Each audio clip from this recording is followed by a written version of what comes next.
Om Namo Bhagavate Vasudevaya. Om Namo Bhagavate Vasudevaya.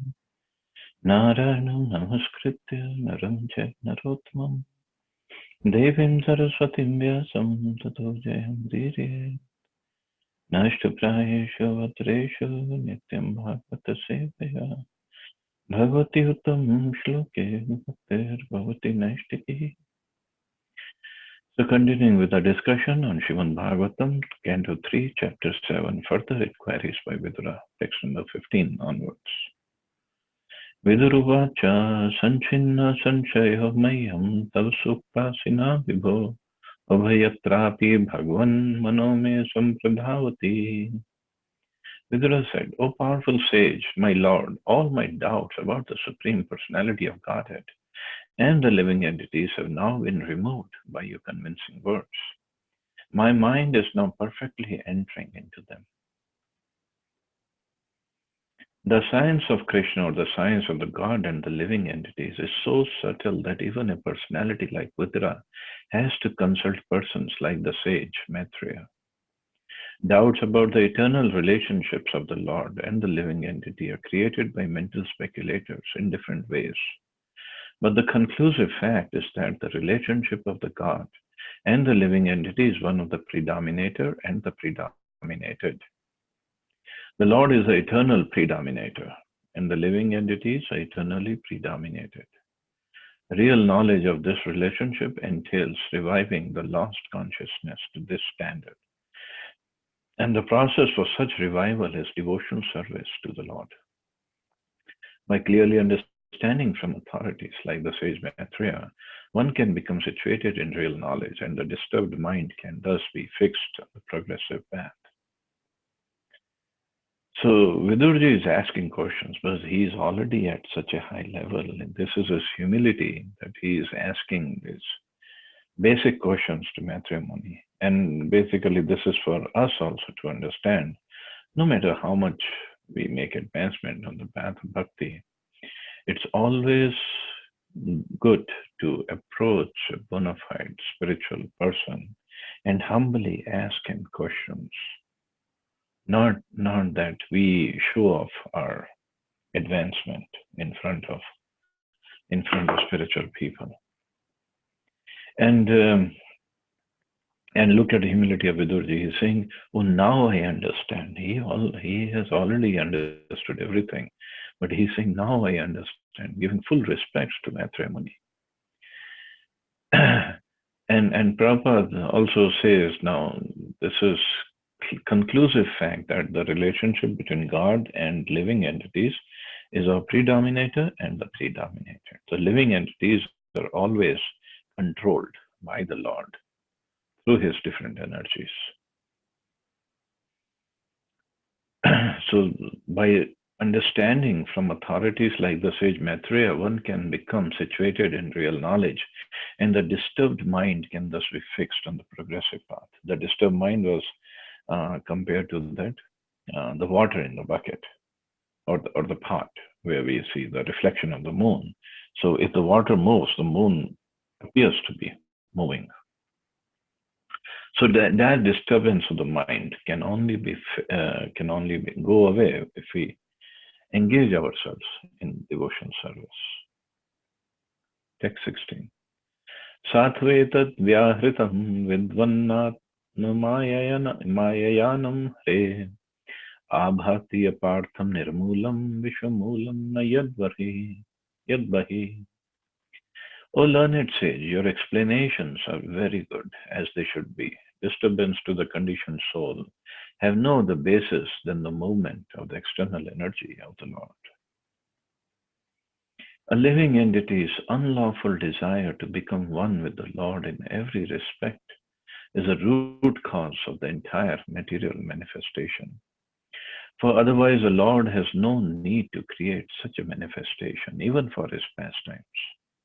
So he does not create this manifestation for this material manifestation for his pastimes. Of course, when the living entities are here, he has to come and perform his pastimes to attract us back to the spiritual world. The conditioned soul, under the spell of the external energy of the Lord, falsely suffers many unfortunate incidents in material life. The Lord is a predominator of the external energy, Maya, whereas the living entity is predominated by the same Maya under the material condition. The false attempt of the living entity to occupy the predominating post of the Lord is a cause of his material bondage.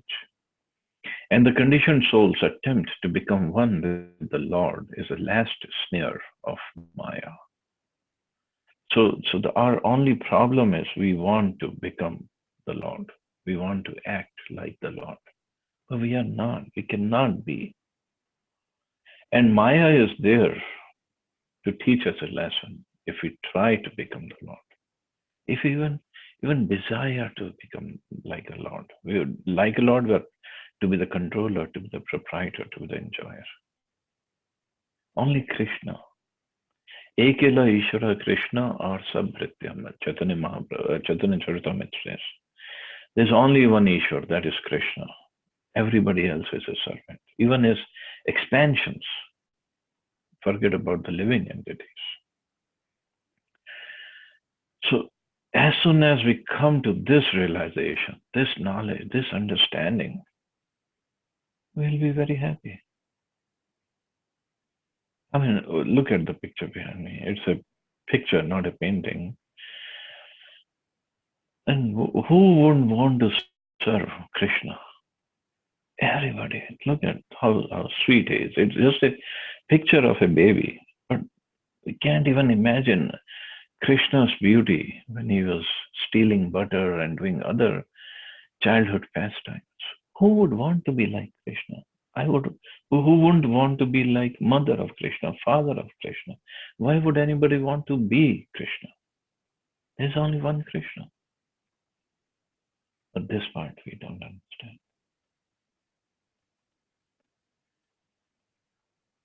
So Jiva has to get to his original position of a servant of Krishna. I'm a servant of Krishna. My job is to serve him. Right now I'm serving his external energy, Maya. All we have to do is change our consciousness, purify our consciousness, and get to serve his internal energy, him, and also him through his internal energy. That's all. So simple. But this external energy, Maya, is so strong in the material world. It's so strong. It has everybody under her control, complete control. You go to work, you go to the market, you go to any place in the world, and this is all we see. Complete control of Maya. And everybody is suffering. Name a single person, whether it is the richest or the poorest, who's not suffering. Not a single person is there. We might say, oh, Mukesh Ambani is not suffering, or Bill Gates is not suffering. But do we know their internal story? Do we know their personal lives? If we get to know, then we'll see how much they are also suffering. So the point is not to get happy that they are suffering. No, that's wrong. Point is, if they are not happy, how in the world we think we will be happy by making that much money? Or have plenty of followers? How can we be happy? The soul being part and parcel of Krishna, like Prabhupada had explained earlier also, just like finger is part and parcel of this body and the job of the finger, the real constitutional position of the finger is to serve the body. Similarly, soul is part and parcel of Krishna. It will only be happy when it is engaged in the service of Krishna. That's it. And when one serves Krishna wholeheartedly, then he can live even in this material world peacefully. This is what he's saying. There will be no quivering, no disturbance. Because then he sees Krishna everywhere. He sees Krishna's hands everywhere. Krishna's interference everywhere. And when he sees Krishna everywhere, obviously he'll be very happy. Oh, Krishna is there. But we have to be ready for that. We have to get qualified for that.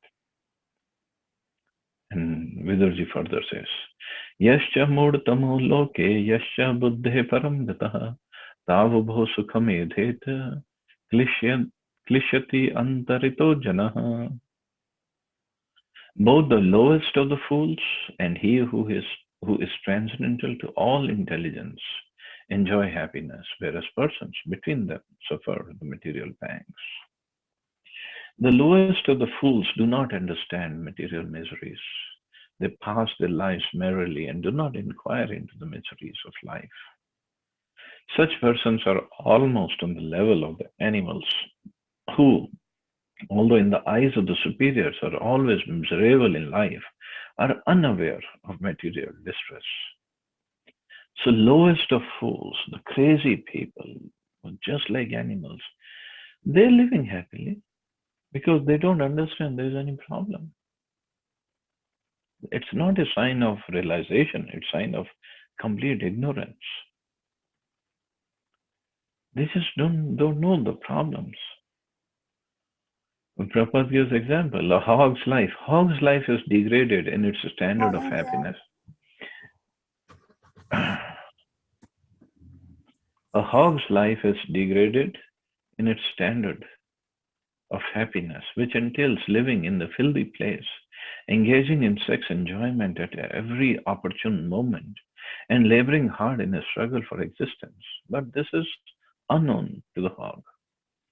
Similarly, human beings who are unaware of the miseries of material existence and are happy in sex life and hard labor are the lowest of fools. Yet, because they have no sense of miseries, they supposedly enjoy so called happiness. The other class of men, those who are liberated and are situated in the transcendental position above intelligence, are really happy and are called Paramhamsas. But persons who are neither like hogs or dogs, nor on the level of the Paramhamsas, feel the material pangs. And for them, inquiry about the supreme truth is necessary. The Vedanta Sutra states, Athat Brahma Jigyasa. Now one should inquire about Brahman.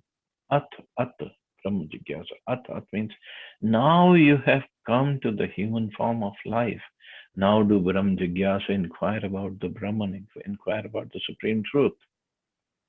This inquiry is necessary for those who are between the Paramahamsas and the fools, who have forgotten the question of self-realization in the midst of life and sense gratification. So this jigyasa, this inquiry, is only for people who are in between Paramhamsas and the lowest of the fools. And the lowest of the fools are who just live the life of eat, drink, and be merry, and that's it. They have nothing else. No other inquiries to be made. Only inquiry is where is money, money, money, and where is woman, woman, woman. That's it.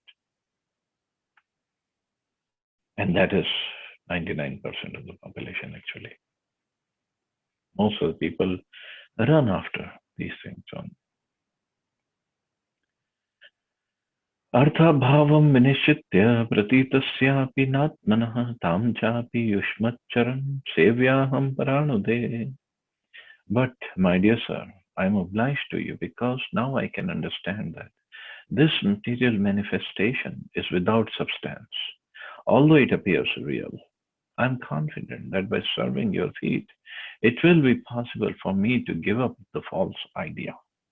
Of course, Vidurji, he has already given up any false ideas. When he was insulted, he just left Hastinapur, went for the pilgrimage.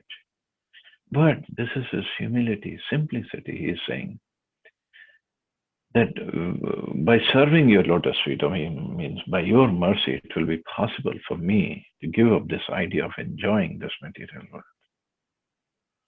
The sufferings of the conditioned soul are superficial and have no intrinsic value. Even the sufferings are superficial. Not just the enjoyment is superficial, suffering is also superficial. It doesn't really exist. Like the cutting off of one's head in a dream. Why the suffering is superficial? We really suffer when we suffer. Because the body, we are not this body, first of all. The suffering is for the body and the mind. We are spirit souls. Soul has no suffering. Yet, although this statement is theoretically very true, it is very difficult for the common man or the neophyte on the transcendental path to realize practically. However, by serving the feet of great transcendentalists like Maitreya Muni and by constantly associating with them, one is enabled to give up the false idea that the soul suffers from material pangs. But this is so difficult. Like Prabhupada is saying, it's very difficult for the common man and the neophytes to give it up or to realize it practically. That the suffering is also superficial. And it's temporary on top of that.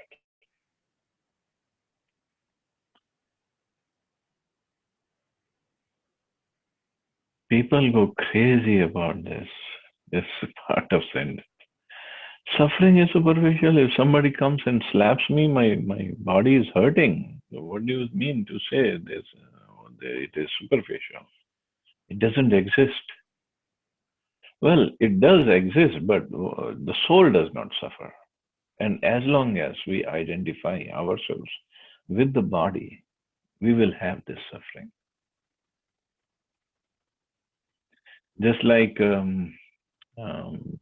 Lord Buddha, before he left, he was, or no, after Nirvana, after he got the realizations, and he was in a village passing by, and one farmer asked him to look after his farm while the farmer had to go somewhere to attend to something urgent. And the farmer told Lord Buddha that you please see that no animals come in my farm and eat all the crop.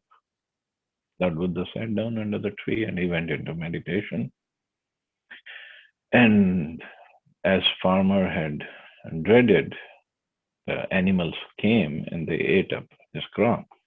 Farmer came back and he started abusing Lord Buddha, cursing him in different choices of the curses, abusive language. And Buddha was sitting there smiling. And after a while, other farmers, other neighbors came over and they somehow calmed this farmer down. And that Buddha is not your regular security guard. You should have hired a security guard. Why you keep giving a sadhu something like that, some engagement like this? So the farmer went away and they came to Buddha and they asked Buddha, I mean, this guy abused you left and right and cursed you, chose like worst of the words. But you just kept on smiling. Why? How come?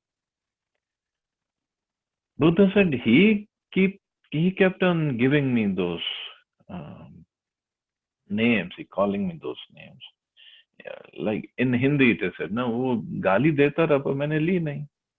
I didn't take anything. So what difference does it make what he says? But we are not at that level. There could be insults, there could be hitting at the bodily level, and like it is said, no, जो न मरे गोली से वो मरे बोली से.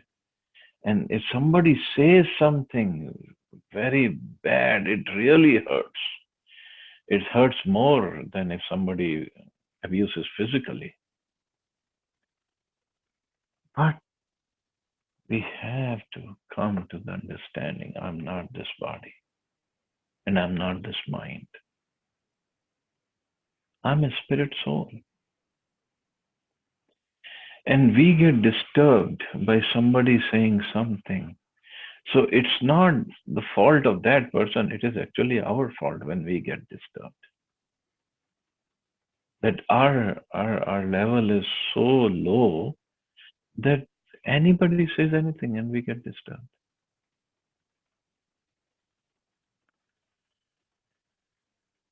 We should have full faith in Krishna. We should have our mind completely in control that we won't get disturbed either by happiness or distress. Happiness we can still control ourselves to certain extent, but distress, especially when somebody is insulting us, very, very difficult.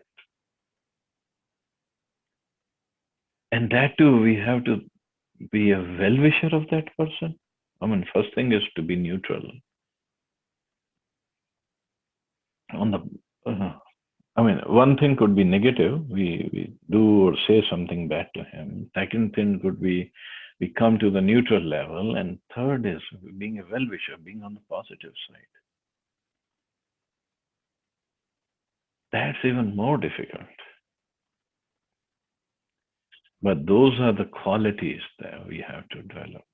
Those are the qualities of forgiveness, of well-wishing, of caring person. Just like um, there was a very rich man, and he was a devotee of Lord Krishna, and he had taken a vow that unless and until I feed one hungry person in a day, I will not have my meal. And one hungry person means hungry person from the street, not just wife or kids or some hungry person at home.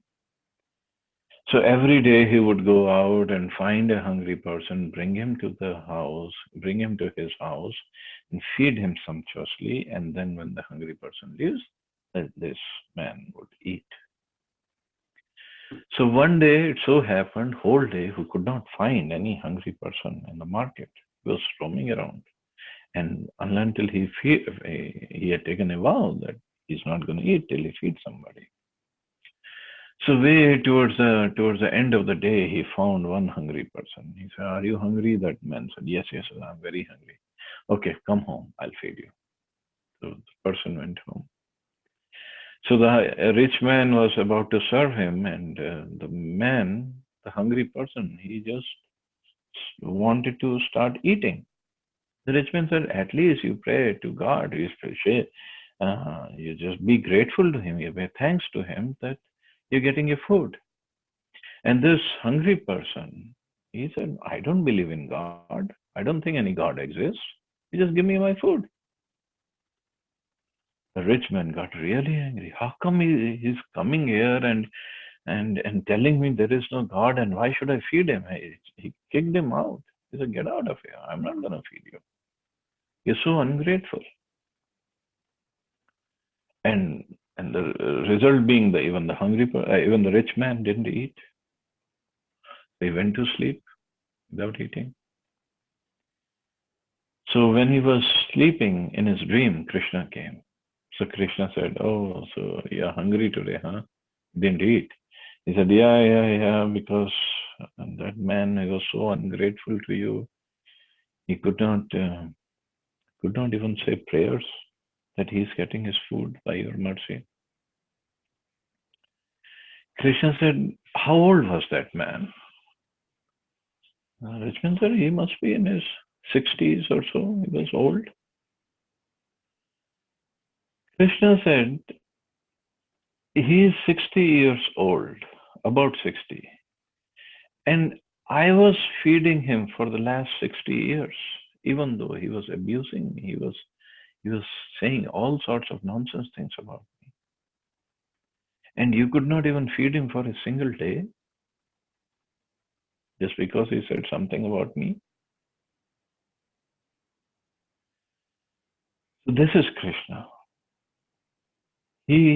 Even though people abuse him, people say nonsense things about him, and there are people who break his deities.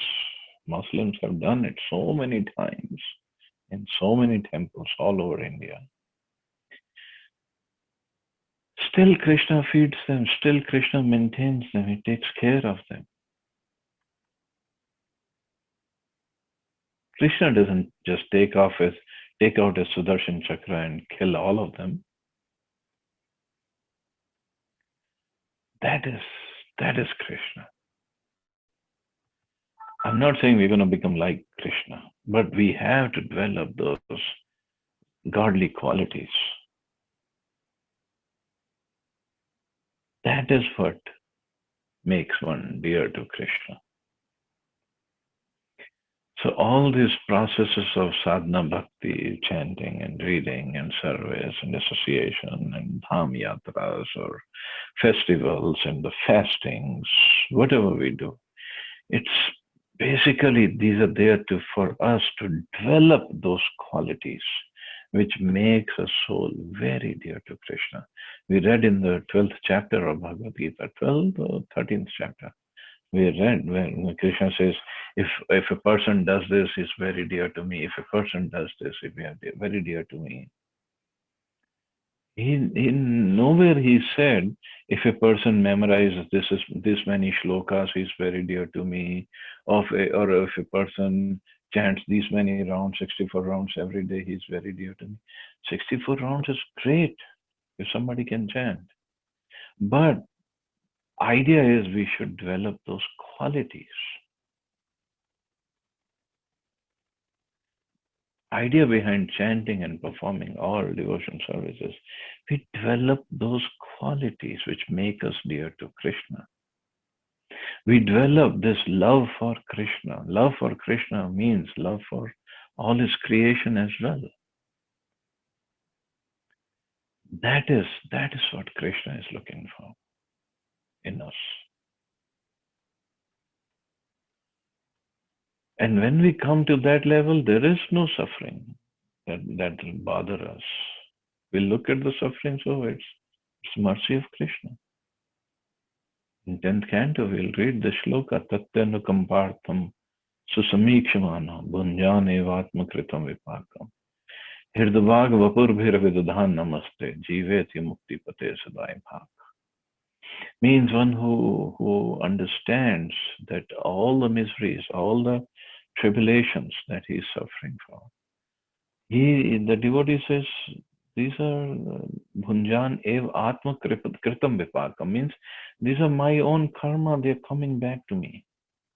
And even while suffering like that, he still hirdavaga vapurbhira, means he still performs his services with the heart, and vak means the vani, and vapu means the body. And that kind of person, jiveti mukti pate sadai bhag, even while living in this body, he has exclusive right on mukti, liberation, or bhakti. As a daibhag means just like a son inherits the property of his father. He has exclusive right. So that stage will not just come in our lives or in our heart. That kind of qualities we have to develop. We have to work on those qualities. So the situations will definitely be there, but how we react and how much we compose ourselves while in the middle of tribulations, that is a test. And that test we have to see ourselves. Nobody else can judge. We have to judge ourselves. How did I react? How did I respond? And rest assured, more and more tests and severe of tests will be there to test us, to make sure we are getting qualified, we are getting ready. So anyway, we'll stop here. See anybody has any questions or comments.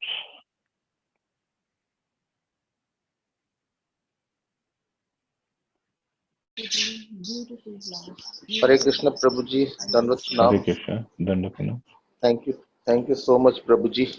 At Thank least you, now brother. we understand even the suffering is temporary. In fact, so far we just had the idea about the happiness. Thank you so much for clarifying that as well in great detail. Thank you, brother.